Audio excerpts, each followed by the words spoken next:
Hey guys, welcome back to the channel. Hope everyone had a great holiday season, and I wanted to talk about another one of my favorite albums from 2025. I just released my first video of this series, which was talking about Ego Death at a Bachelorette Party by Hayley Williams, and I want to continue this series before the year is done, maybe a little bit into 2026. We're coming up on Grammy season, we're coming up on the new year, and I think it's the perfect time to look back, reflect, and talk about what we did best in 2025 and what were some of my favorite things. So without further ado, I'd love to talk to you guys about Mayhem by Lady Gaga and why I think this is absolutely one of the best, if not the best album from this past year. And it seems the Grammys agree with me, hoping for a Gaga sweep. But yeah, I think that this album from Lady Gaga, Mayhem, is a true return to form in all of the best ways. I don't think she's reheating her notches. Like a lot of people are saying, Lady Gaga's reheating her notches with this. First of all, she has every right to do so. And second of all, are you complaining if we get 10 more bad romance type songs? Are you telling me you don't want 10 more Judas type songs? I would love that. And that is what she is delivering us. She's delivering us a breath of fresh air in terms of her music. She's been doing a lot of film-based music. She did the soundtrack for her movie about Harley Quinn. And she's really returning to that pop rock sound that we've come to know and love from the 2010s. And I couldn't be more excited about this when I knew that she was releasing a new album. I knew it was going to be one for the books, and it absolutely was. I love Mayhem, and it was definitely one of my top albums of the year. A couple of the songs made it into my 2025 Wrapped, so I was definitely streaming this album. So she dropped Disease, I believe, either end of 2024 or the very beginning of 2025, and it definitely got mixed reviews amongst the critics. I remember seeing people not particularly love it. For me personally, I actually really like Disease. I think the storytelling is really great. Again, I think it's classic Gaga. It gives me kind of a bad romance vibe, in the sense of kind of capitalizing off of this toxic romance dynamic she's having with the lover in question in this song. Absolutely enjoyed this, ate it up, still love listening to the song to this day. And the really big moment for Mayhem was actually in the Grammys of 2024, so back in January of this year. She dropped the music video for Abracadabra, and that's when the Mayhem hype really started. People absolutely love this song. The music video is super iconic. The dance is super iconic. She's been doing it all over tour. The Mayhem Ball has been huge, but also all over TikTok, people are doing the Abracadabra dance. This song blew Disease out of the water, truly. And people were kind of making notes too of like the second single from Gaga is typically the one that does a little bit better. Again, with that being said, I think I like Disease a little bit more. Just a personal opinion. I really like them both, but I find Disease to be a little more interesting lyrically. And I love Abracadabra, but as we can argue, Abracadabra, Abra Unana, lyrically it's not like resonating, but I'm gonna let her say it. I'm gonna let her say it a million times because I do really love both of these songs.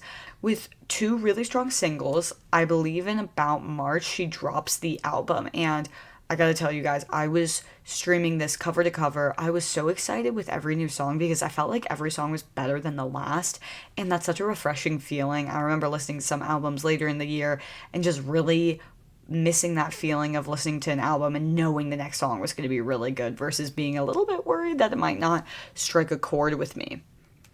So let's dissect the album a little more. I feel like all of these songs really sound like Gaga, and they also all really sound like a cohesive album, which is something I really appreciate about this, and I think is something that is essential for a great album. I think the tracks all need to kind of meld together, complement each other really well. I don't love it when I have an album that doesn't do that and perhaps conveys very different messages and is a little bit confusing. I feel like all of these songs on the same album together makes total sense to me as a listener, and that's something I can really appreciate about a great album.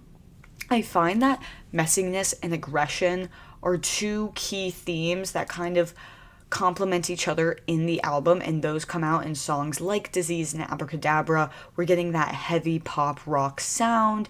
We're getting the very like bad lyrics, again, bad romance type beat.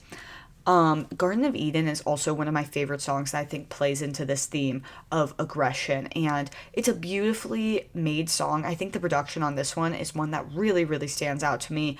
It's so complete, and we really build to that beautiful final chorus. The background vocals almost sound like some sort of distorted church vocals, and I think that really makes it. And especially knowing that the Mayhem Ball was coming, people joke about it being like a southern like mega church based on like how some of the songs sound that way. And so that's something I really love about this album. And Garden of Eden, absolutely one of my standouts. I'm kind of surprised it wasn't a pre-album single because I feel like it would have done so well. That bridge is just absolutely delicious. And it pairs really well with songs like Disease and Abracadabra. I think another theme that is very relevant in this album is losing control of oneself and kind of grappling with that and allowing yourself to kind of lose control of that mask you're wearing, perhaps. And obviously the song that this comes out in the most is going to be Perfect Celebrity, which is definitely one of the most interesting songs on the album. It talks about the idea of celebrity in a really unique way, which I appreciate from Gaga, and she hasn't talked about it too much, but I think she also just has a unique perspective because she really does have a separate persona who is Gaga. That is not Joanne. You know, when you talk about Taylor Swift and you talk about Sabrina Carpenter, they don't really present themselves as having two halves of one whole. Taylor Swift, who presents herself in the Disney docuseries, for example, feels like the same person you were seeing in the Eras Tour. Versus with Lady Gaga, it kind of feels like we have two different people. There's one who's wearing the meat dress, and then there's one that is perhaps acting in movies and talking to you in the Zane Lowe interview, just for example. So this song, I think, is really unique, and it's a super interesting take on the idea of celebrity. I think it paints a really great photo of the two sides you see of celebrities. One that's kind of inflating your ego a ton, and the other one that kind of breaks it down. So another great track that follows the theme of losing control, I think, is Shadow of a Man. It's definitely a little more upbeat than Perfect Celebrity, but it discusses what it's like being a woman in the industry and also just the general idea of being put in a position you don't necessarily want to be in, being put at a disadvantage, but learning to flourish given your circumstances and to accept them with grace as opposed to like begrudgingly taking them or fighting back against that. She's dancing in the shadow of a man. And not to mention how catchy that song is. I think another key theme as well is going to be liberation. And I think liberation as a theme is shown in her more vulnerable tracks. One of my favorite songs in the album is Vanish Into You. I think this song is absolutely a standout track. It seems like the critics kind of agree with that. I think the instrumentation is beautiful. Her vocals really stand out in this track. And I don't think we get too many like Lady Gaga vocal belting. Like, she's not Ariana Grande belting all over her albums. And so getting that in this song is really refreshing, and it provides a nice kind of alternate production, if you will, to the first couple run of tracks, because Disease, Abracadabra, and Garden of Eden are all in the beginning of the track list. And so having Vanish Into You in there keeps pushing it forward, but also offers us a little bit of a different taste, if you will, of what Lady Gaga has to offer us for this album cycle. But I think Vanish Into You is an absolutely beautiful song, and it also is really unique because it talks about loving someone in a way that isn't necessarily romantic. Can absolutely be a romantic song, but I do believe she wrote it about a platonic friend or mentor. Don't quote me on that. I just think I saw that in an interview. But when you listen to the lyrics, you can absolutely kind of perceive this as a platonic person that you love in your life, or loved ones in your life, or a romantic person in your life. One song that is maybe a little bit less platonic is How Bad Do You Want Me, but I do think this also showcases that theme of liberation. It's a very pop song. People said this was very comparable to Taylor Swift, and I would absolutely agree with that. But it's totally a banger. And like I said before, I do think some of the production on the track list could have become stale if we didn't have moments like Vanish Into You, like How Bad Do You Want Me, even like Dial Up With a Smile, because they definitely are giving us new and fresh production that doesn't, again, make this feel like she's reheating her own nachos. It makes it feel like we're getting a lot of classic Gaga, but we also have a lot of new productional elements, lyricism, vocal elements to ingest and enjoy. So, in my personal opinion, I would probably say Garden of Eden and Vanish Into You are my two top songs from this track list. The best ones are kind of up for debate. I know Abracadabra, again, is up for the Grammys, and I'm really excited to see how it does with that, but it's not in my top songs on this album. I think one really unique thing about this album as well is that it has very minimal skips. Like, when I'm listening to this album all encompassing, I don't feel the need to skip a song. And when I was listening to it for the first time, as I mentioned earlier, I was so excited for the next song to come on because every single one, it was banger after banger after banger. And they all offer something new to the track list while being extremely cohesive with each other and complement each other in different ways. So from a higher up perspective, this album does feel like a really amazing return to Gaga, but it doesn't feel repetitive, which is the key, I think, with this.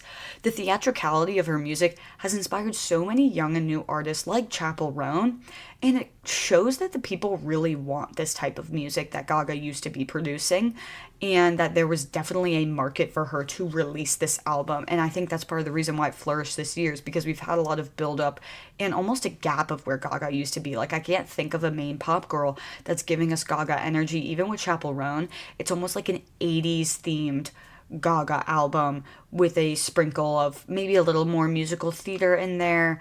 And obviously Chappell Roan explores her own themes on her album and is her own pop star, so it's not gonna replace this Lady Gaga sized hole we have going on. I mean, Bad Romance has literally been on my Spotify Wrapped every year. It was on it this year.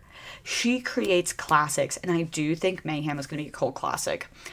I also think it really shows us her diversity of depth. We have songs like Zombie Boy that feel like a very fun pop song that don't dive super deep, but then we also have songs, like I mentioned, Perfect Celebrity, that are very complicated, and I think you can listen to multiple times in a row and still have new themes and lyrics to dig into and new perspectives to explore on those songs. And so she's really flexing her muscles in every sense of the word on this album, and I think it absolutely deserved the Grammy nominations it got.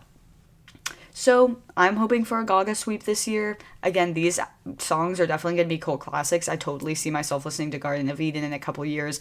I don't know if we're all the way on to Bad Romance Judas levels, but we're definitely super close, which is not something I anticipated for 2025 music. So it was super exciting and refreshing to get this album, and definitely in a time when we needed something theatric, something pop rock. As I've mentioned so many times before, but as a Reputation fan, I love a pop rock album.